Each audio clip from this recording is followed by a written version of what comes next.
Pakar digital forensik asli Joshua Sinambela kembali buka suara.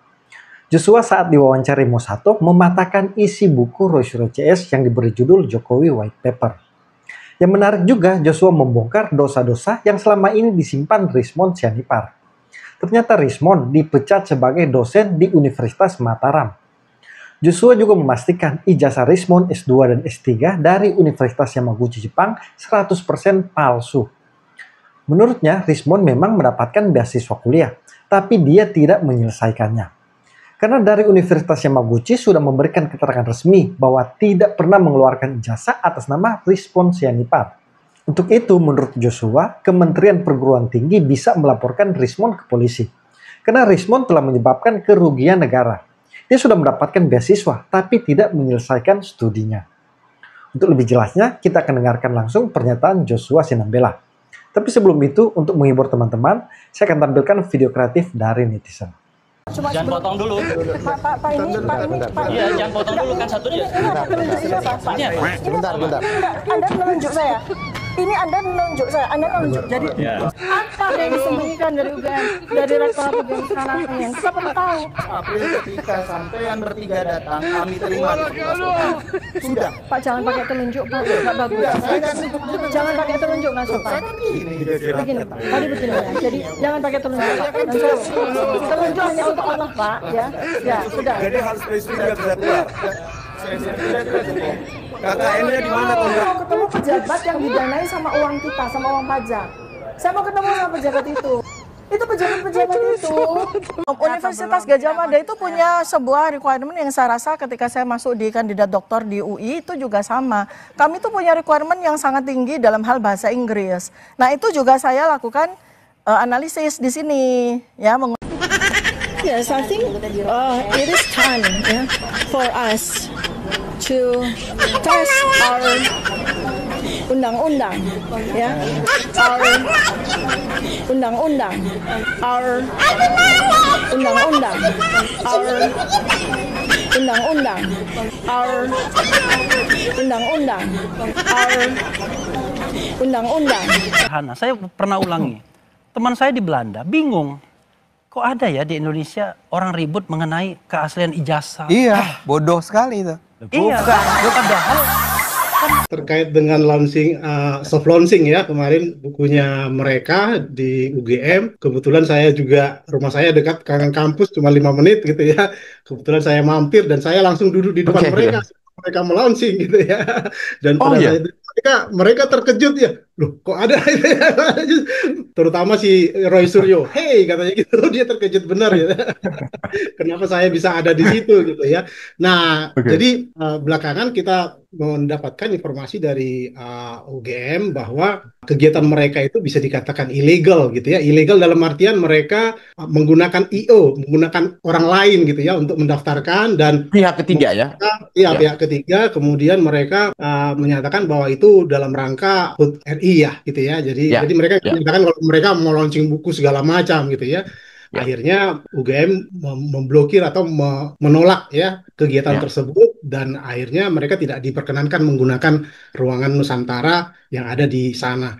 Karena mereka sudah tidak diperkenalkan di sana, akhirnya mereka melipir ke kafe yang ada di sekitar situ gitu ya. Nah, disitulah kita kemarin sempat ketemu juga ya dengan mereka. Awalnya mereka ingin melaunching beneran di sana gitu ya dengan menggunakan spanduk segala macam dan itu juga dilarang sama pihak security ternyata di sana gitu ya. Nah, itu latar belakangnya. Tetapi secara diam-diam tetap mereka lakukan sebenarnya di sana gitu ya. Karena mereka sudah mengundang banyak media, kemudian YouTuber, podcaster di sana gitu ya untuk meliput mereka untuk mau launching bukunya meskipun ya diam-diam lah gitu ya. Diam-diam kira-kira seperti itu. Iya. Jadi pada saat launching tersebut ya mereka bergantian, 3 orang itu bergantian memaparkan apa isi buku itu gitu ya.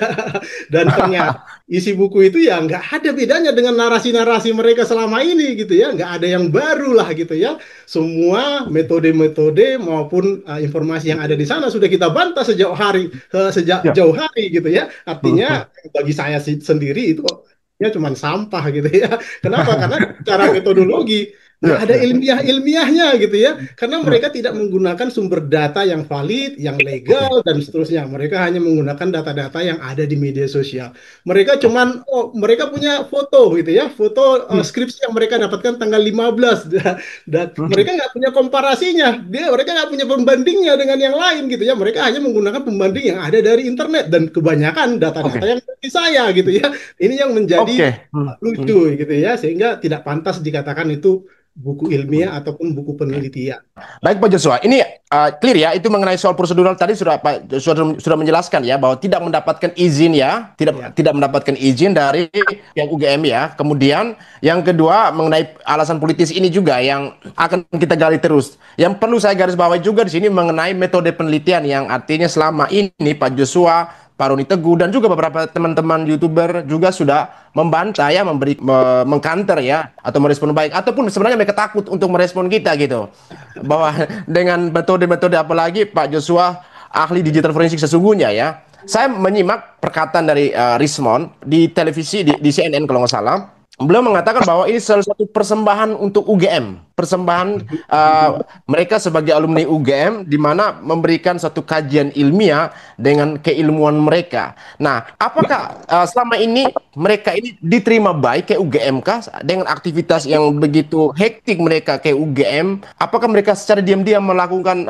konfirmasi ke sana ataupun dilakukan secara terpaksa gitu ke sana? Iya, iya. Jadi ketika mereka menyebutkan ini persembahan pada UGM dan seterusnya, itu omong kosong gitu ya. Kenapa? Karena UGM sebenarnya tidak tidak ada keinginan menerima mereka gitu ya. Tidak ada keinginan mengizinkan mereka melakukan penelitian seperti itu tanpa izin segala macam. Karena dokumen-dokumen yang mereka ini kan milik UGM gitu ya. Dan itu juga milik pribadi dari setiap mahasiswa yang dilindungi atau alumni-alumni yang dilindungi gitu ya. Jadi yang pasti kalau yang saya dengar ya, ini kan sebenarnya sudah memalukan UGM ya, mencoret nama UGM ya. Mereka merasa mereka pejuang kebenaran, tetapi itu ternyata bertolak belakang ya dengan yang mereka lakukan ya. Mereka sama sekali malah menjatuhkan marwah UGM ya. Disinilah kita sebagai alumni UGM yang sesungguhnya gitu ya, ingin meluruskan bahwa mereka itu bukan alumni yang benar gitu ya, bukan alumni yang baik gitu ya, sehingga kita membantah semua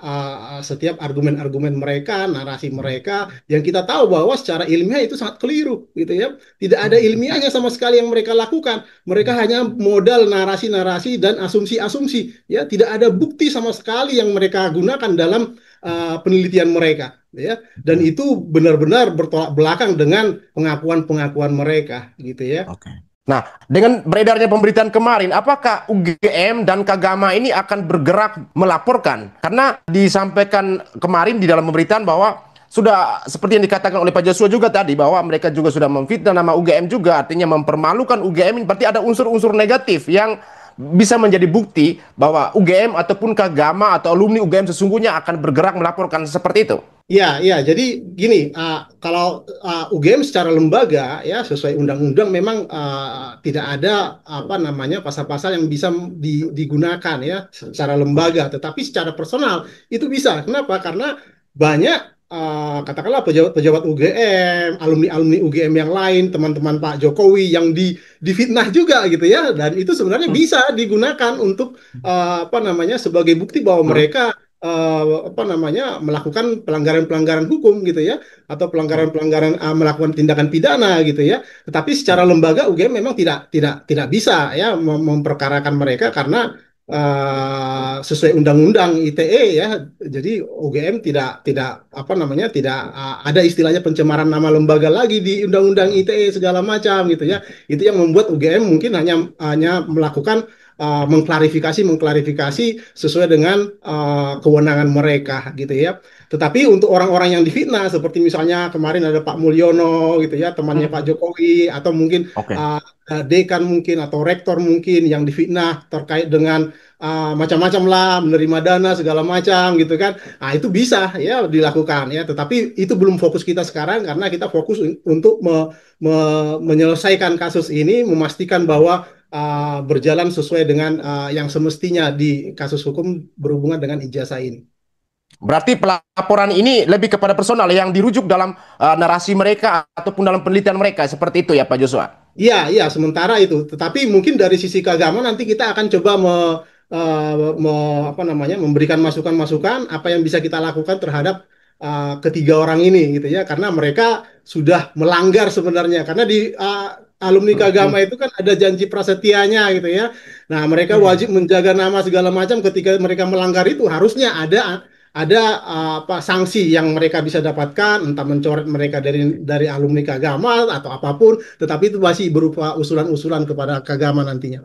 Baik, itu akan menjadi bahan evaluasi internal dari pihak UGM dan keagama ya terkait trio RRT ini ya Pak. Nah, kita coba bergerak ke mengenai kajian penulisan buku Jokowi's White Paper ini. Nah, saya tertarik melihat latar belakang pendidikan ketiga orang ini. Masing-masing ini memiliki latar belakang pendidikan yang berbeda-beda. Bahkan kalau dilihat pertama ya dari Dokter Tifa ya, beliau latar belakang seorang kedokteran atau kesehatan di bidang kesehatan. Pak Roy Suryo ya agak sedikit bercampur-campur ya. Mulai ada yang komunikasi, ada juga kesehatan, ada manajemen ya. Kalau Dr. Rismon ya teknik elektro, tapi ada banyak keraguan juga. Nah, dari ketiga ini mereka mengatakan ini sebagai kompilasi yang independen. Nah, kira-kira apa yang Pak Joshua mengatakan, bagaimana dalam menyatukan, mengintegrasikan kompilasi yang independen ini dengan ketiga orang ini dengan masing-masing latar belakang pendidikan yang berbeda, metode yang digunakan pun berbeda gitu. Kira-kira seperti apa yang Pak Joshua mau sampaikan? Iya, kalau saya lihat dari struktur bukunya kemarin yang diceritakan mereka, jadi sebenarnya buku ini mereka tulis bersama-sama dalam artian masing-masing sebenarnya, kemudian tinggal ditumpukan jadi satu, intinya seperti itu. Jadi bab 1 sampai bab sekian punyanya Rismon, bab berikutnya punyanya Roy Suryo, kemudian bab berikutnya punyanya Tifa, kurang lebih seperti itulah gitu ya. Jadi tidak ada integrasi sebenarnya gitu ya. Dan isinya pun hanya narasi sih sebenarnya gitu ya. Meskipun oke lah ada bahasa-bahasa ilmiah yang digunakan, tetapi itu tidak ada dasarnya sama sekali. Bagaimana mungkin mereka meneliti ijazah analog ya menggunakan data-data digital gitu ya, atau meneliti skripsi yang analog dengan data-data digital, dan mereka tidak melakukan komparasi yang komprehensif gitu ya. Seperti misalnya ijazah, mereka hanya menggunakan ijazah yang terpublikasi di internet gitu ya. Nah, Polda Metro Jaya sudah mendapatkan ada belasan ijazah yang sudah disita gitu ya, dan itu sudah sangat lebih dari cukup gitu ya. Kalau di Bareskrim kemarin cuma 3 gitu ya yang dibandingkan, kalau ini ada belasan gitu ya, dan itu sudah menjadi apa namanya sudah tidak terbantahkan lagi sebenarnya. Kemudian begitu dengan skripsi juga ya disita juga gitu ya, disita dalam artian untuk dilakukan analisis apa namanya dokumen forensik oleh apa namanya puslapfor ataupun laboratorium yang ada di Polda Metro Jaya nantinya, sehingga sudah klop semua gitu ya, tidak ada yang bisa dibantahkan lagi. Makanya penelitian mereka ini saya katakan itu adalah sampah ataupun abal-abal, karena mereka tidak punya akses ke sana sama sekali gitu ya, sehingga mereka hanya menggunakan narasi-narasi yang berupa asumsi-asumsi, sehingga mereka merasa itulah kebenaran bagi mereka, kira-kira seperti itu. Nah, kalau kita lihat lagi ini Pak Joshua, berarti dengan kompilasi tadi Pak Rismon mengatakan bahwa dalam penelitian itu tidak ada tendensi personal. Artinya diberi kesempatan untuk open to discuss. Nah, secara etika penelitian di sini, di mana Pak Joshua adalah seorang peneliti juga dengan keahlian di bagian digital forensik, kira-kira ada potensi melanggar hukum nggak? Melanggar hukum dari ini lebih kepada spesifik kepada etika dari penelitian gitu. Ya, kalau melanggar etika pasti, ya, melanggar etika itu pasti. Semua penelitian itu harus dilakukan secara ada kode etiknya gitu ya, secara beretika gitu ya. Ketika dia menganalisis barang milik orang lain, dokumen milik orang lain, dia harus izin dulu ke lembaga yang mengeluarkannya, izin dulu dari atau orang yang memilikinya dan seterusnya. Dia kan tidak melakukan itu, jadi otomatis tidak beretika sebenarnya. Jadi ini penelitian abal-abal gitu ya. Sumber datanya juga ya, penelitian itu harus valid, bukan yang berada dari media sosial. Itu juga sudah melanggar ya, melanggar penelitian yang benar, melanggar penelitian yang baik gitu ya. Nah, hal-hal seperti ini yang mereka lakukan, dan mereka menyebut itu penelitian, itu yang saya katakan tidak benar gitu ya, dan itu jauh dari yang kita sebut dengan penelitian yang baik gitu ya. Dan kemudian mereka sudah sangat tendensi gitu ya. Nah, penelitian yang baik itu tidak pernah memojokkan seseorang, tidak pernah menuduh seseorang. Ketika mereka menemukan sesuatu yang aneh, mereka hanya menyampaikan faktanya. Ini loh berbeda dengan ini. Itu saja kesimpulannya. Sama seperti digital forensik. Laporan digital forensik yang biasa kita lakukan itu hanya menyampaikan fakta-fakta digital yang kita temukan. gitu ya, tidak pernah membuat kesimpulan, ya. Apalagi berpendapat atau apalagi berasumsi, gitu ya, nggak bisa.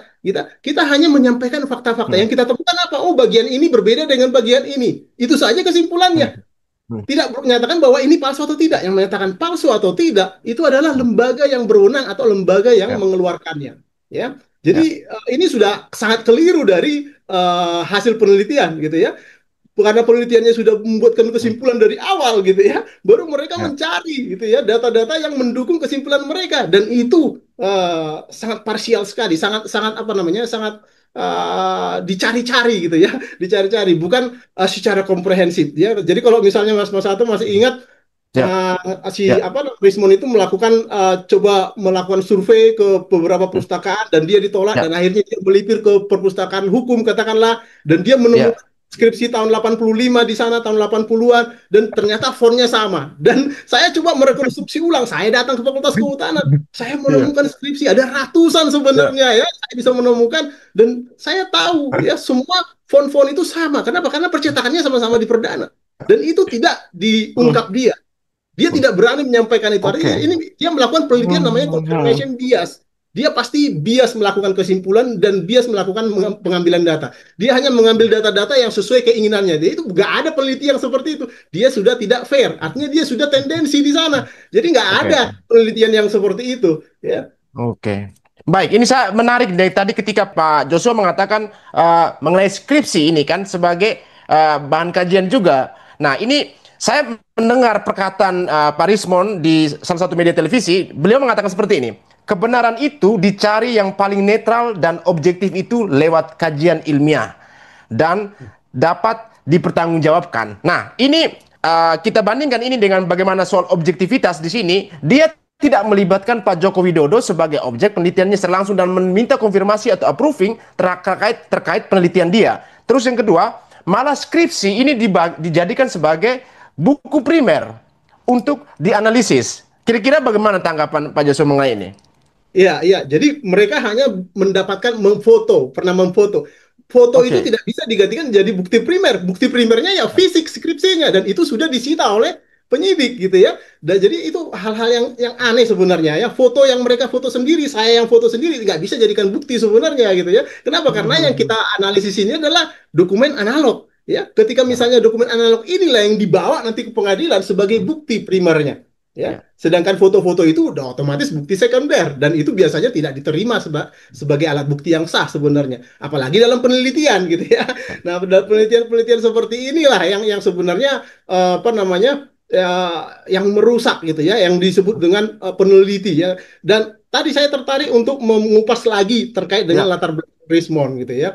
Ya, silakan. Rismon S1, S2-nya itu tidak ada hubungannya dengan komputer. Dia fokusnya di teknik kendali. Jadi ada konsentrasi di teknik elektro, UGM itu ada namanya teknik kendali atau controller.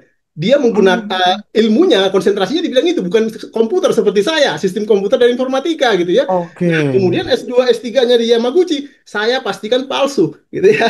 Kenapa? Karena saya sendiri yang mengkonfirmasi ke Yamaguchi, gitu ya. Dan saya diberikan informasi bahwa ijazah itu tidak pernah dikeluarkan oleh Yamaguchi. Dan terbukti juga dari penelusuran dari rekan-rekan seperti Mas Roni Teguh, terkait dengan tesis, disertasi, dengan penelitiannya sama sekali tidak dikenal, gitu ya. Memang ada paten, tapi paten juga hanya penulis kesekian, dan itu juga tahun sekian, gitu ya, tahun 2006 dan seterusnya. Dari kita lihat sendiri ijazahnya, kita sudah bandingkan sendiri, gitu ya, bahwa itu tidak menggambarkan bahwa itu ijazah asli. Dan dia masih berkotot bahwa dia lulus dari sana. Nah, ini yang harus kita luruskan, gitu ya, bahwa nggak ada bukti bahwa dia lulus dari Yamaguchi, ya. Kita mengakui dia pernah mungkin mendapatkan beasiswa dan 3 tahun itu mentok, gitu ya, tetapi dia tidak menyelesaikan, tidak ada bukti bahwa dia menyelesaikan, ya. Terbukti ijazahnya tidak setarakan, gitu ya. Kemudian, nah, yang menjadi permasalahan, iya benar, tidak disetarakan itu. Iya, tidak disetarakan itu, padahal sebagai ASN, ya kan, dia kan punya NIP kan, nomor induk pegawai dan seterusnya pada zaman itu. NIP, ya. Saya menemukan di website Universitas Mataram itu. Iya, jadi itu wajib, ya, sebagai pegawai dikti itu wajib sebenarnya mereka harus melaporkan ketika mereka pulang dari studinya, ya, sehingga apa? Sehingga mereka punya biasanya dapat kenaikan pangkat segala macam ketika itu lulus. Nah, ketika itu nggak diurus, artinya itu pertanyaan besar, ya, pertanyaan besar. Dan dari situlah kita urunutkan semua bahwa kita pastikan bahwa dia ternyata tidak lulus, gitu ya. Hanya omong kosong aja dia ngomong dia lulus S2, S3 di Jepang. Itu pembohongan publik. Jadi artinya apa? Banyak sekali ya dosa-dosanya di sini ya. Banyak sekali kebohongan publiknya di sini. Pertama di buku-bukunya dia menulis bahwa dia sudah lulus gitu ya. Kemudian dalam apa namanya? Dalam CV-nya segala macam. Bayangkan orang yang membeli bukunya itu artinya dia udah tertipu gitu ya. Mereka bisa melaporkan sebenarnya. Belum lagi sertifikat dosennya gitu ya. Sertifikat dosennya didapatkan 2009 sampai 2023 dia dikeluarkan. Saya pastikan dia dipecat dari UNRAM. Jadi dipensiun dinikan tanpa hak pensiun ya. Itu sudah pasti gitu ya. Dan itu karena masalah di sana gitu ya. Akhirnya ya dia nah, yang kita sayangkan dia sempat mendapatkan tunjangan sertifikasi dosen sebagai doktor dari tahun 2009 sampai 2023. Artinya apa? Ada banyak sekali kerugian negara di sana. Nah, harusnya pihak UNRAM terutama atau Brawijaya yang menandatangani sertifikat dosennya itu bisa memperkarakan dia atau minimal Kementerian Dikti gitu ya. Kenapa? Karena mereka mengeluarkan dana sedemikian banyak dari tahun 2009 sampai 2023 gitu ya. Tetapi ternyata ini merupakan kebohongan, gitu ya. Penipuan, gitu ya. Jadi ini nanti yang akan diungkap juga nanti di pengadilan, ya. Selain ketika kita nanti melaporkan ijazah palsunya. Baik. Ini memang menarik sekali kalau kita berbicara mengenai Rismond ini, ya sangat berentet ya, tidak hanya satu kampus, tetapi ada keterhubungan dengan Yamaguchi, ada keterhubungan dengan Universitas Mataram, ada keterkaitan juga dengan UGM, bahkan dengan Universitas Brawijaya juga yang menandatangani itu. Artinya di mana-mana dia ditolak ini. Itu yang menjadi satu keraguan juga keraguan terhadap dia bahwa dia seorang peneliti sungguhan atau peneliti abal-abal, dan apa yang dia hasilkan juga ini yang menjadi satu keraguan lebih besar lagi gitu. Nah, Pak Joshua, kita melihat lagi soal analisis ini di televisi. Saya mendengar lagi pernyataan Pak Rismond di televisi mengatakan bahwa analisis sejumlah metode itu menganalisis secara digital itu sudah cukup. Nah, ini kan kita melihat sinkronisasi lagi dengan kepakaran dia, terus dengan objek yang diteliti, ya seperti di awal tadi Pak Joshua mengatakan objeknya harus analog. Nah, bagaimana di sini Pak Joshua bisa mengkanter soal mengatakan sudah cukup? Sudah cukup di sini, apakah dari segi datanya saja kah, atau dari segi metodenya kah, ataupun ada hal-hal lain yang seperti katakan informan yang dia selama ini melakukan belusukan ke sekian banyak perpustakaan di UGM yang tidak terkait sama sekali, dan juga bahkan mendapatkan skripsi, foto-foto skripsi ataupun informasi database dari Pak Joshua sendiri gitu. Iya. Jadi gini, untuk mengautentikasi atau menguji keaslian sebuah dokumen otentik seperti ijazah itu tidak mungkin, ya, tidak bisa menggunakan digital forensik, ya. Kenapa? Karena dokumen otentik seperti ijazah atau uang kertas, ya, analoginya lebih dekat dengan uang kertas itu ya. Itu proteksinya ada di lembar fisiknya, gitu ya.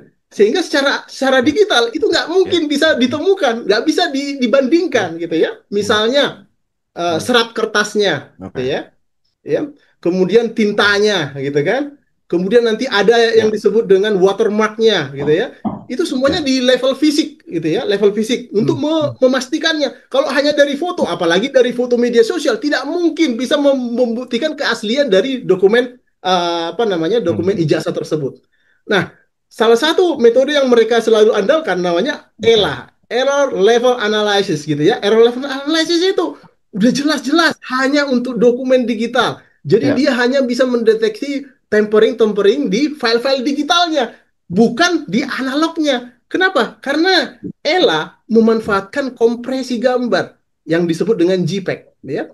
Jadi kalau misalnya ada sebuah gambar gitu ya, diedit file digitalnya sehingga kompresinya berbeda, nah itu baru bisa dilakukan dengan ELA, gitu ya. Jadi file digitalnya yang dianalisis, bukan file analognya, bukan dokumen analognya. Jadi sangat salah kaprah sama sekali penelitian yang mereka gunakan. Ketika mereka menyebutkan analisis ELA sama sekali itu tidak berdasar untuk menguji keaslian sebuah dokumen-dokumen analog. Nah, dari sini kita bisa tahu bahwa penelitian itu abal-abal. Bahkan status dia sebagai ahli digital forensik sama sekali tidak berdasar. Tidak ada bukti bahwa dia adalah seorang ahli digital forensik.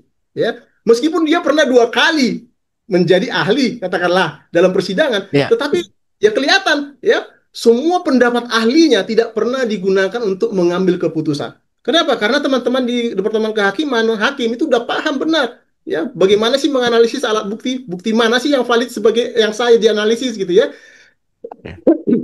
Kalau Rismond, dia selalu menganalisis bukti-bukti yang berada dari media sosial, dari YouTube, dari macam-macam gitu ya. Nah, padahal ahli forensik itu harus menggunakan source originalnya, ya, original source-nya, data aslinya, ya. Dan itu yang akan diverifikasi, benar nggak masih asli, apakah sudah ditempering dan seterusnya. Baru dia melakukan analisis. Nah, ini SOP-nya, dan dia tidak melakukan itu. Dia hanya orang yang katakanlah pernah belajar katakanlah computer vision, image processing. Itu berbeda, ya. Nggak semua orang yang belajar image processing atau computer vision itu bisa menjadi ahli digital forensik. Karena mereka tidak paham prosedur, mereka tidak paham SOP-nya, mereka tidak paham resiko-resiko ketika dokumen-dokumen yang mereka analisis itu bukan dari source originalnya, ya, bukan dari aslinya. Ya, ini yang berbahaya. Ya, meskipun memang ilmu-ilmu image processing atau ilmu-ilmu computer vision itu banyak memang kita manfaatkan juga sebagai ahli digital forensik. Tetapi setelah kita melakukan autentikasi dulu, melakukan pengecekan bahwa ini data yang asli dulu, data yang dari sumber originalnya dulu, gitu ya, baru kita bisa melakukan itu. Nah, dia sudah tahu bahwa itu datanya dari media sosial, tetapi seolah-olah dia melakukan digital forensik. Itu udah sangat-sangat keliru. Jadi, kita bisa pastikan bukan digital forensik yang mereka lakukan. Mereka hanya menggunakan cocok logi lah. Cocok logi. Cocok logi ya? Ya, cocok logi. Itu yang dilakukan oleh mungkin kebanyakan netizen gitu ya. Mencoba ya, mengutak-atik. Dan kita tidak melarang itu. Tetapi ketika mereka menyatakan itu penelitian atau digital forensik, itu sangat keliru. Ya. Kita sebagai komunitas ahli-ahli digital forensik, ada AFDI, ada DFIS, itu sangat membantah semua itu. Ya. Nanti di persidangan ada banyak ahli lain. Ada dari AFDI, ada dari akademisi, ada dari praktisi lain. Bukan hanya satu saja ahli digital forensik yang nanti diundang ya dalam pengadilan tersebut. Jadi nanti akan dipaparkan di sana yang bagaimana semestinya penelitian berhubungan dengan digital forensik. Baik. Bagus sekali. Saya tertarik dengan mengenai fisik dari skripsi Pak Jokowi. Yang menjadi objek penelitian mereka yang dijadikan sebagai data primer ini. Bahkan saya menyaksikan di DF Talk sebelum-sebelumnya, Pak Joshua sangat jelas ya, sangat clear menjelaskan mengenai font. Nah, mengenai font ini ya saya pikir untuk teman-teman ya, Pak Joshua bisa memberikan gambaran lagi mengenai font yang digunakan di skripsi, terus ada juga font yang ditempel istilahnya namanya Rugos ya kalau nggak salah ya. Ada perbedaan-perbedaan jenis font. Silakan. Mau ditampilkan juga nggak Pak Joshua?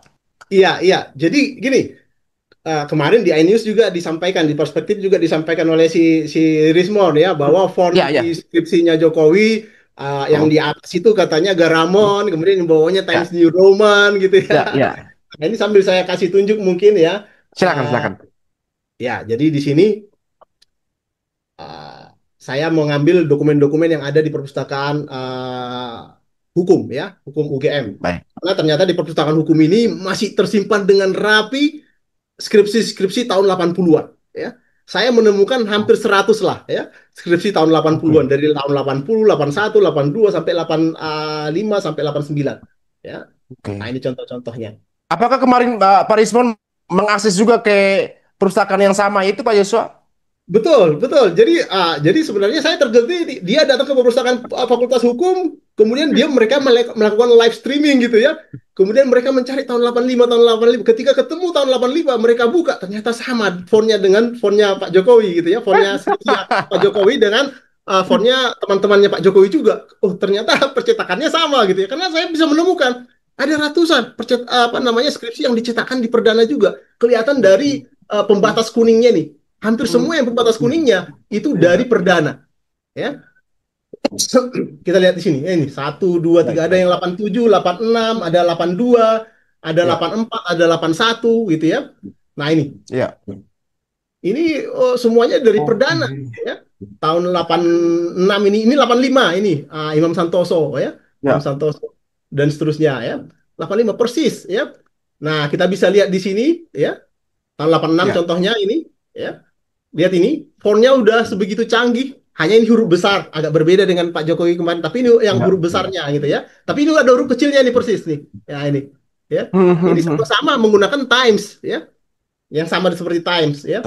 Nah kemudian ini ya, dia ini sama persis ya, sama persis, sama menggunakan Times ya. Itu tahun yang sama, nah kurang lebih juga sama. Nah ini yang coba ditutupi dia. Jadi dia tidak melakukan komparasi dengan hal yang sama. Kalau misalnya dia mengcompare ini menggunakan softwarenya sekalipun, itu pasti akan sama dianggapnya word processor. Ya, kenapa? Karena memang percetakan zaman dulu sudah sedemikian canggih dan dia tidak menyadari itu. Dia hanya membandingkan skripsi Jokowi dengan skripsi lain yang masih menggunakan mesin tik. Nah ini yang enggak apple to apple membandingkannya. Coba bandingkan dengan yang sama, gitu ya.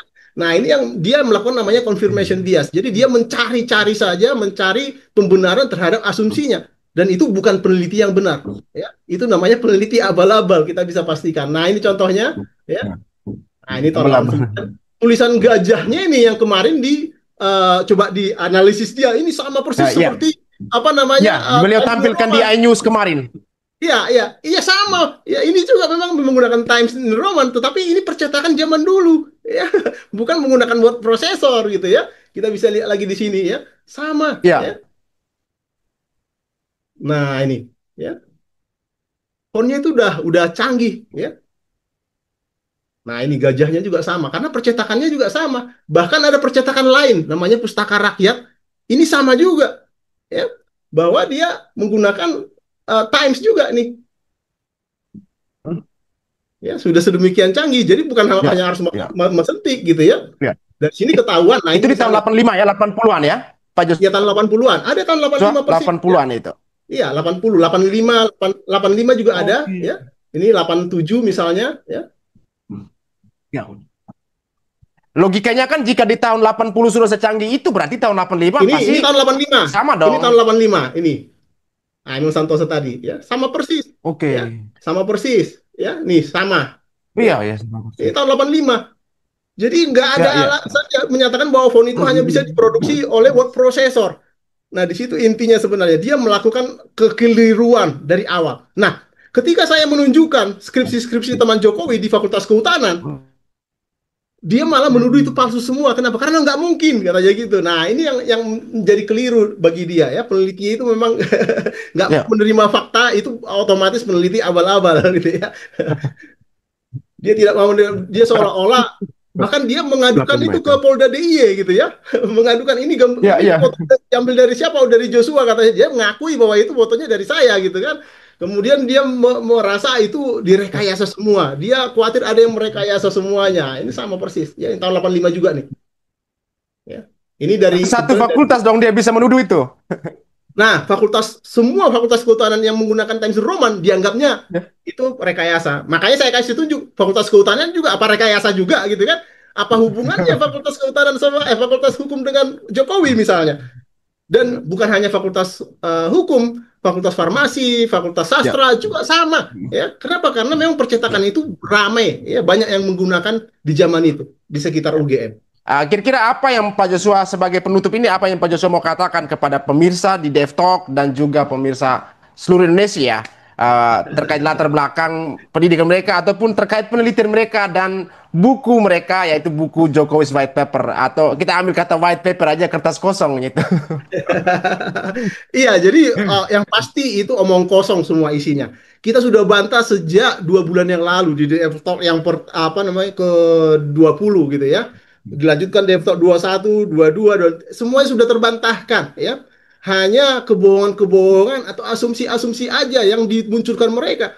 Dari sisi metodologi sudah keliru menggunakan ELA gitu ya. Kemudian cocokologi, kemudian mereka menganalisis lintasan yang ada di katakanlah di fotonya Pak Jokowi. Karena mereka tidak menemukan, mereka menganggap itu di belakangnya dan seterusnya. Itu tempelan, itu sangat keliru. Mereka nggak tahu fisiknya, nggak lihat gambar yang berkualitas tinggi gitu ya. Sehingga mereka menganggap itu berbeda gitu kan. Berikut juga tentang font di ijazah gitu ya. ada apa namanya logo kemudian font atau terbaliknya font dulu baru logo gitu ya. Mereka nggak menemukan itu. Kenapa? Karena kualitas gambar yang mereka analisis itu adalah kualitas yang sangat rendah ya. Karena kalau misalnya Anda download data gambar yang dari Dian Sandi itu hanya sekitar 79 kilobyte.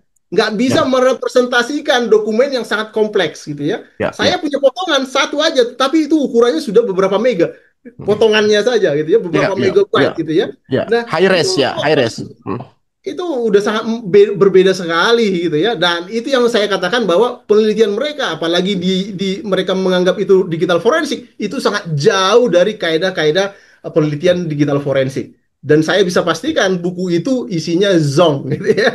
Itu hanya asumsi-asumsi, itu hanya propaganda yang mereka gunakan untuk menguatkan asumsi-asumsi mereka gitu ya. Jadi kalau Anda mau beli itu hanya untuk ya mungkin nanti jadi bungkus apa itu nanti. Bungkus nasi. Bungkus kacang nanti jadinya. Nggak ada maknanya ya. Justru Anda berdosa menggunakan buku itu nantinya saya kira. Mungkin itu ya. Baik. Terima kasih banyak Pak Joshua ya atas pencerahannya untuk pemirsa seluruh Indonesia ya. Oke, saya kira kurang lebih seperti itu untuk di materi saya saat ini, di sesi saya saat ini bersama Pak Joshua. Nanti saya akan menggali lagi sekian banyak informasi untuk melihat perkembangan selanjutnya mereka ke depan terkait buku Jokowi White Paper. Dan juga ada kabar bahwa Pak Rizal Fadila juga menulis buku yang berjudul katanya Publik Percaya Ijazah Jokowi Palsu. Itu yang nanti akan saya kejar. Nanti kita akan sama-sama membahas apakah narasinya masih keterhubungan dengan ijazahnya Pak Jokowi, berhubungan dengan buku Jokowi White Paper, atau malah narasi yang dia gunakan di dalam publik tahu yakin ijazah Pak Jokowi palsu yang dibuat oleh Rizal Fadila itu mereferensikan dari buku Jokowi Undercover. Kita belum tahu, nanti kita akan ngecek karena kita lihat ya bahwa mereka begitu hektik di lapangan ya, begitu hampir setiap hari melakukan konferensi pers ya. Pertanyaan saya kapan mereka tulis bukunya? Iya, jadi gini, saya tambahkan sedikit. Jadi buku-buku itu nanti ya akhirnya menjadi bukti tambahan bahwa mereka punya mens rea, punya niat jahat sebenarnya. Ya, jadi itu menjadi kerugian bagi mereka ya. Kenapa? Karena mereka tidak bisa bertanggungjawabkan secara ilmiah sebenarnya gitu ya.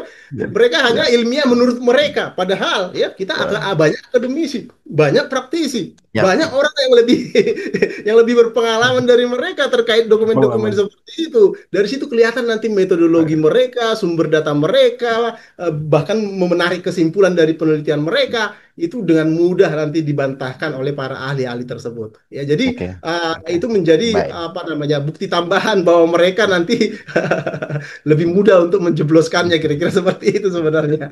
Mungkin gitu Mas Irjan. Ya. Kita aminkannya itu ya. Baik. Penjelasan Joshua Sinambela ini makin mempertegas Roy Suryo dan Rismond ini hanya pakar abal-abal. Keterangan Joshua seperti inilah yang harus kita sebarluaskan. Karena menurut saya, Joshua kurang mendapatkan perhatian dari media mainstream untuk bicara soal fitnah ijazah palsu Jokowi. Malah sebaliknya, Rismond dan Roy Suryo yang hampir setiap hari diundang TV. Tapi mereka tidak mendapatkan lawan seimbang dari pakar digital forensik asli. Apa yang disampaikan Joshua ini juga sudah diperkuat Mahfud MD yang juga menyaksikan penelitian Roy Suryo CS. Saya tidak pernah melihat ada sebuah penelitian dilakukan tuh lalu diteriak-teriakkan. Saya baru lihat sekarang ini hasil penelitian ilmiah. Saya baru dengar sekarang nggak ada penelitian tuh lalu dikampanyekan tiap hari. Dan kalau ini penelitian, kenapa hanya ijazah Pak Jokowi? Kok tidak lebih umum bahwa fenomena pemalsuan ijazah di Indonesia itu malah bagus penelitian seperti itu. Tapi kalau satu saja yang diubyek, itu akhirnya kita bosan mendengarnya. Kalau kita rasional ya, sebenarnya sih sudah bisa menyimpulkan apa yang terjadi dengan polemik tentang ijazah itu ya. Kita sudah melihat apa yang disampaikan oleh Roy Suryo, Rismond dan Tifa, kita tahu apa ya jawaban UGM, kita tahu bagaimana jalannya pengadilan, kita tahu bagaimana Bareskrim menangani ini, kita tahu. Kita semuanya sudah bisa menyimpulkan secara rasional. Nah oleh sebab itu kalau saya sih makanya tidak ikut-ikut campur bicara gitu, lelah gitu. Itu sebabnya saya tidak pernah ikut bicara soal apa ijazah. Kita sudah tahu lah kesimpulannya, kalau kita punya rasionalitas sudah tahu. Oh ini kesimpulannya, saya tidak mau ikut ribut-ribut. Apalagi saya sendiri kan ketua Dewan Pakar Keluarga Alumni DPP Keluarga Alumni Kagama Universitas Gadjah Mada ya. Saya berharap ini segera diakhiri saja, serahkan prosesnya pada hukum, apapun akhirnya tidak usah ribut-ribut lagi menurut saya. Apalagi saya tidak pernah melihat ada sebuah penelitian dilakukan tuh lalu diteriak-teriakkan. Saya baru lihat sekarang ini hasil penelitian ilmiah. Saya baru dengar sekarang nggak ada penelitian tuh lalu dikampanyekan tiap hari, dan kita nggak tahu metodologinya kecuali teknologinya yang dijelaskan. Misalnya, kenapa kalau ini penelitian, kenapa hanya ijazah Pak Jokowi, kok tidak lebih umum bahwa fenomena pemalsuan ijazah di Indonesia itu malah bagus penelitian seperti itu. Tapi kalau satu saja yang diubiak, itu akhirnya kita bosan mendengarnya.